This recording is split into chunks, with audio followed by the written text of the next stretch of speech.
5:5 சொல்கிறது, சாந்த குணம் உள்ளவர்கள் பாக்கியவான்கள். பூமியில் உங்கள் சாந்த குணம் வெளிப்படுவதாக என்று கர்த்தர் சொல்லுகிறார். தேவன் மோசேயைப் போல சாந்த குணம் உள்ளவன் பூமியில் ஒருவனும் இல்லை என்று கூறினார். இஸ்ரவேல் மக்கள் எகிப்தில் அடிமையாக இருந்தபோது மோசே முன்னால் இஸ்ரவேல் மக்களை அடித்த ஒரு எகிப்தியனை மோசே இஸ்ரவேலுக்கு துணை நின்று அவனை கொன்று போட்டான்.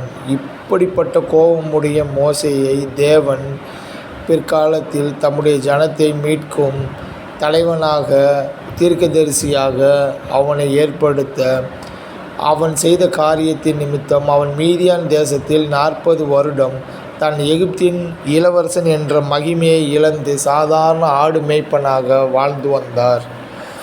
அவனை தேடிச் சென்ற தேவன் அவருக்கு உணர்த்தி அவனை மீண்டும் இஸ்ரவேல் மக்களை மீட்கும் சாந்த குணமுள்ளவனாக அழைத்தார்.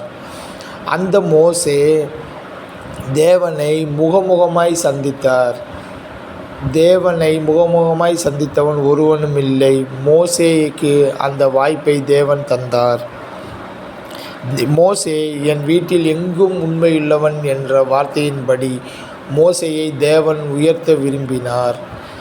அவனை கடைசி காலத்தில் அவனை அடக்கம் பண்ணுவதை தேவனே எடுத்துக்கொண்டார். இச்செயலை நாம் சற்றும் எதிர்பார்க்க முடியாது. உலகத்தில் எவருக்கும் கிடைக்காத ஒரு பெரிய ஸ்லாக்கியத்தை தேவன் மோசேக்கு கொடுத்தார்.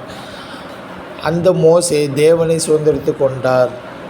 மோசேயால் வழிநடத்தப்பட்ட மக்கள் கானான் தேசத்தை சுதந்திரித்து கொண்டார்கள். நாமும் தேவனுடைய வார்த்தையின்படி அவருக்கு கீழ்ப்படிந்து நடக்கும்போது நாம் அவரை சுதந்திரித்து கொள்கிறோம்.